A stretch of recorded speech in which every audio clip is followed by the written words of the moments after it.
کہا کہ سارے لوگوں کو جمع کرو، جب سارے جمع ہو جائے تو مجھے درمیان میں کھڑا کرنا اور تیر لینا، اور تیر کے اوپر یہ بات کہنا کہ یہ نوجوان جس خدا پر یقین رکھتا ہے، جس کی خدا کی عبادت کرتا ہے، اسی خدا کے نام سے میں یہ تیر چلا رہا ہوں۔ ان الذین قالوا ربنا اللہ ثم استقاموا، بے شک وہ لوگ جو ایمان لائے اللہ پر اور پھر ڈٹ گئے اس پر، استقامت کرتے رہے، استقامت پر رہے۔ آج ہم روزہ رکھ رہے ہیں الحمدللہ، نمازیں بھی ادا ہو رہی ہیں، ذکر و اذکار قرآن پاک کی تلاوت بقیہ مہینوں کی نسبت سے کچھ زیادہ ہے، تو یہ صرف رمضان میں ہی کیوں ایسا ہے؟ بقیہ دنوں میں ہم کیوں ایسا نہیں کرتے؟ یہی نمازیں 5 ہمیں یقیناً کچھ ثواب کا فرق پڑ جاتا ہے، ثواب زیادہ ہے۔ بہرحال قرض اور فرض تو ہم پر اسی طرح موجود ہے کہ نمازیں تو ہمیں بقیہ دنوں میں بھی پڑھنی چاہیے، ذکر و اذکار ہمیں اس طرح ہی کرنا چاہیے، لیکن ہم اس طرح سے عبادت نہیں کر پاتے ہیں، تو ہمیں چاہیے کہ ہم اسی طرح عبادت کریں اور اس پر استقامت پکڑے رکھیں۔ جب کہ ہم یہ عبادات کر رہے ہیں تو ہم یہ رمضان کے بعد پھر اس کو بھول نہ جائیں، ہم اسی طرح اس پر ڈٹے رہیں۔ مسلم شریف کی حدیث پاک ہے، ایک مومن بندہ اور ایک جادوگر کے واقعہ کے بارے میں حضور علیہ الصلوۃ والسلام نے ارشاد فرمایا، پہلے وقتوں میں ایک بادشاہ بندہ، اس کا ایک جادوگر سے تعلق، جادوگر ایک شخص اس کا بڑا قریبی تھا، ہر اس کے کاموں میں معاملات میں اس کا ساتھ دیتا۔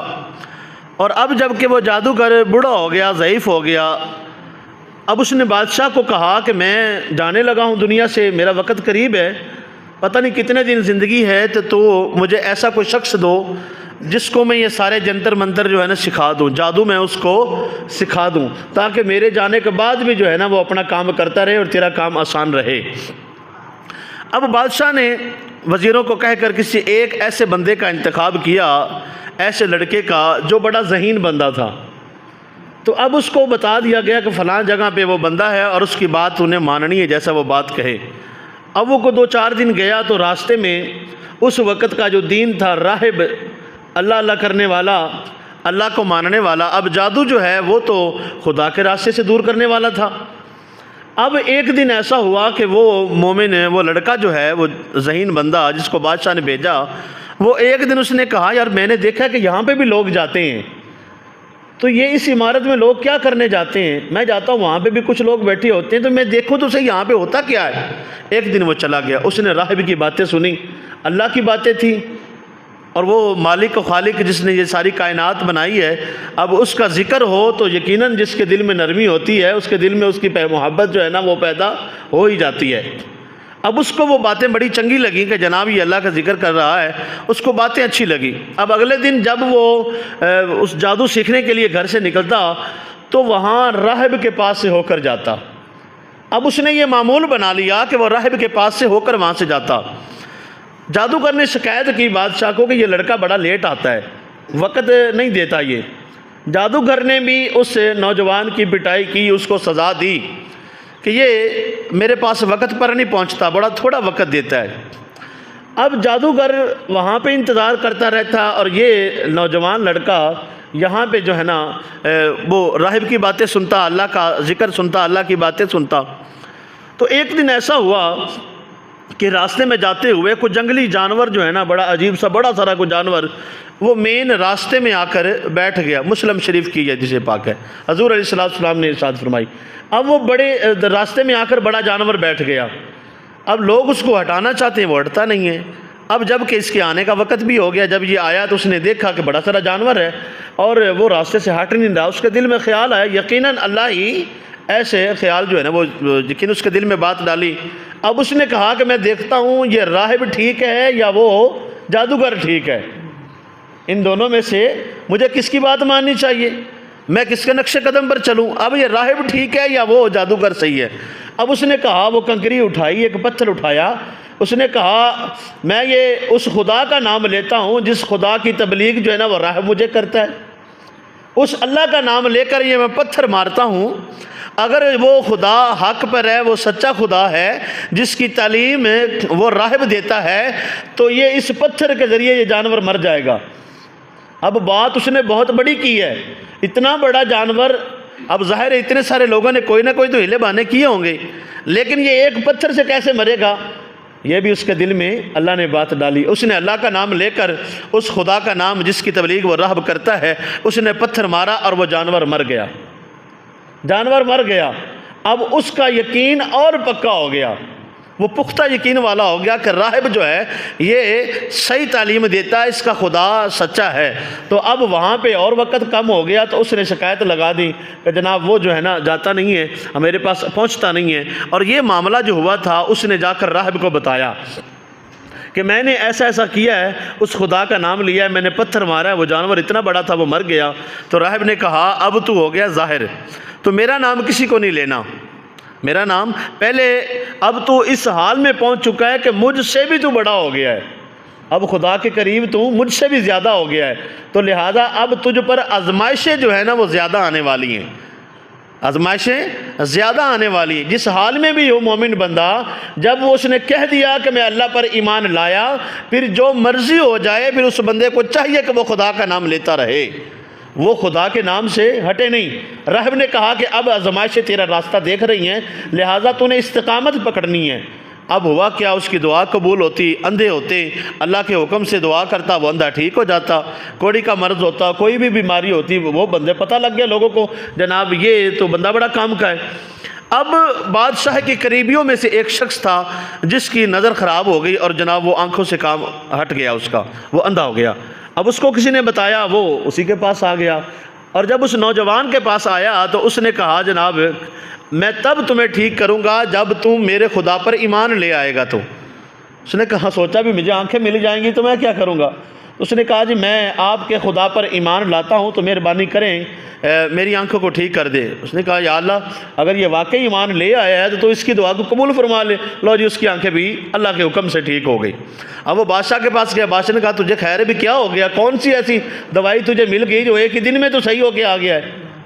پہلے اتنی دنوں سے تیرا مرض تھا تو آنکھیں خراب ہو گئی، آنکھیں بالکل بند ہو گئی، اب تو جو ہے نا وہ کون سی دوائی تیرے ہاتھ چڑھ گئی؟ اس نے آ کر بتایا فلاں جگہ میں ایک نوجوان ہے اور وہ دعا کرتا ہے، اس نے اپنے رب کا نام لیا ہے۔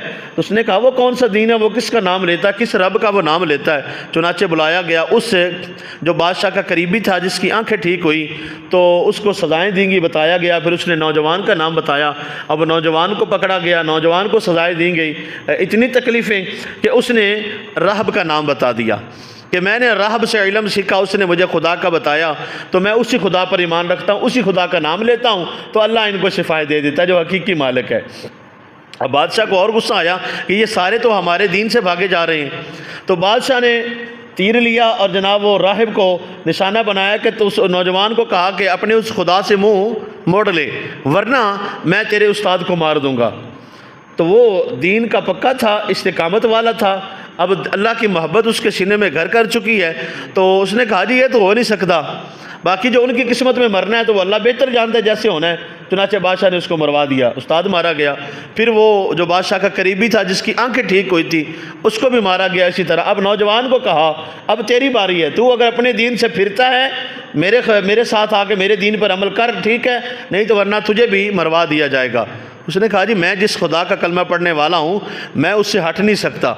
بادشاہ نے 3-4 بندوں کا انتخاب کیا، اس کو پکڑو فلاں پہاڑ پر لے جاؤ اور وہاں پہ جا کے اس کے ایک دفعہ پوچھ لینا، اگر یہ مان جائے کہ میں اپنے خدا سے پھر گیا اور بادشاہ کا حکم مانتا ہوں تو اس کو واپس لے آنا ورنہ اس کو وہیں سے دھکا دے دینا۔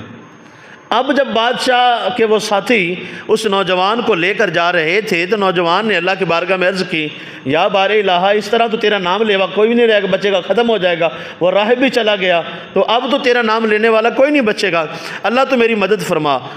پہاڑ پر زلزلہ آیا اور وہ چاروں جتنے ساتھی تھی 4-5 جتنا وہ دستہ تھا وہ سارے گرے اور گر کر ہلاک ہو گئے، یہ بندہ پھر بھی بچ گیا۔ پھر بادشاہ کے سامنے آ گیا، بادشاہ نے کہا تجھے حیرانی ہوئی کہاں ہیں تیرے ساتھی جن کو میں نے بھیجا تھا؟ کہا میرے اللہ نے مجھے بچا لیا، تیرے جو جن کو تو نے بھیجا تھا وہ سارے مارے گئے۔ یہ کیسے ہوا؟ واقعہ بتایا کہ اس طرح میں نے اللہ کے بارگاہ میں دعا کی تو اللہ نے مجھے بچا لیا، وہ مارے گئے۔ اب بادشاہ نے پھر کچھ لوگوں کو بھیجا اس کو کشتی میں بٹھاؤ اور اس کو سمندر میں لے جاؤ، عین درمیان میں دور جا کے وہاں پہ اس کو سارے لوگ مل کے اس میں پانی میں پھینک دینا۔ اب انہوں نے کشتی پہ بٹھایا، باندھا، جناب لے کر چلے گئے۔ جب سمندر میں گئے، نوجوان نے پھر دعا مانگی، اللہ کرم فرما، یہ ظالم مجھ پر پھر ظلم کرنا چاہتے ہیں۔ اللہ کا حکم ہوا، لہریں آئیں، وہ سارے ڈوب گئے، یہ نوجوان پھر بچ گیا۔ مسلم شریف کی حدیث پاک محبوب نے صحابہ کرام کو بتائی، یہ نوجوان پھر بچ گیا۔ پھر بادشاہ کے پاس آیا، بادشاہ نے پوچھا پھر بچ گیا تو کیا ہوا، کیسا معاملہ؟ سارا بتایا کہ میں نے اللہ سے دعا کی تھی، اللہ سے دعا کی تھی، تو ہوا اس طرح کہ میں بچ گیا اور وہ مارے گئے۔ اب کیا ہوا؟ وہ نوجوان کہتا ہے اگر تو واقعی مجھے مارنا چاہتا ہے نا تو اس کا طریقہ تجھے میں بتاتا ہوں۔ وہ نوجوان کہتا ہے اس کا طریقہ میں بتاتا ہوں، میں کیسے مروں گا، کیسے مرے گا؟ کہا کہ سارے لوگوں کو جمع کرو، جب سارے جمع ہو جائے تو مجھے درمیان میں کھڑا کرنا اور تیر لینا، اور تیر کے اوپر یہ بات کہنا کہ یہ نوجوان جس خدا پر یقین رکھتا ہے، جس کی خدا کی عبادت کرتا ہے، اسی خدا کے نام سے میں یہ تیر چلا رہا ہوں، اس کی موت ہو جائے تو یہ جملہ کہہ دینا تو میں مر جاؤں گا۔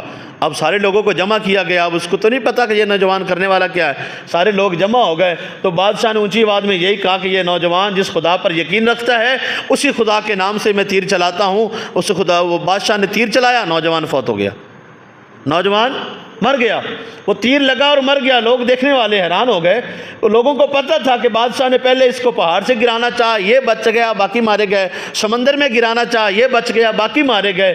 اب جب کہ یہ کس خدا کا ماننے والا ہے تو پھر اس نے بتایا اسی خدا کا واسطہ دے کے دے تیر مار پھر میں مر جاؤں گا، تو لہذا وہ خدا تو کوئی چنگا ہی ہے جو ہے نا سارے کام اس کے کرتا ہے۔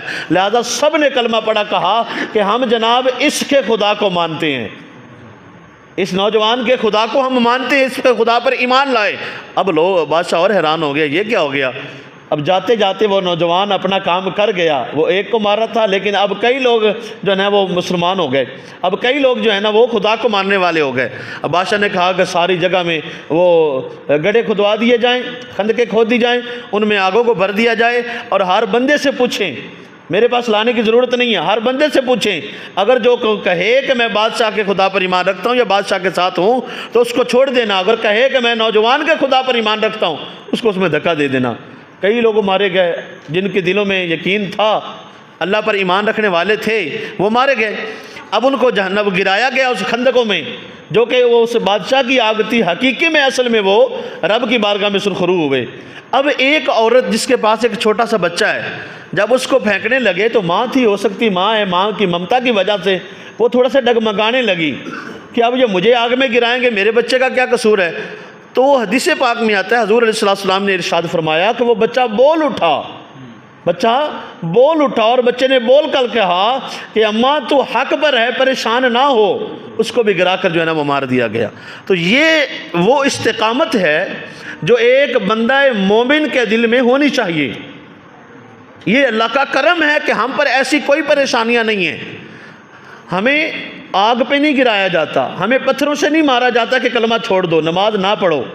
ہمارے پاس سارا کچھ ہونے کے باوجود ہم نماز نہیں پڑھ رہے بھائی، ایسے ہی ہے نا جی، ہم آسانی میں ہیں، ہمیں کوئی پوچھنے والا نہیں، ہمیں کوئی سزا دینے والا نہیں ہے کہ جناب تم نماز پڑھو گے تو تمہیں مار دیا جائے گا، تمہارے اہل خانہ کو جلا دیا جائے گا، لیکن ہم پھر بھی نماز نہیں پڑھ رہے۔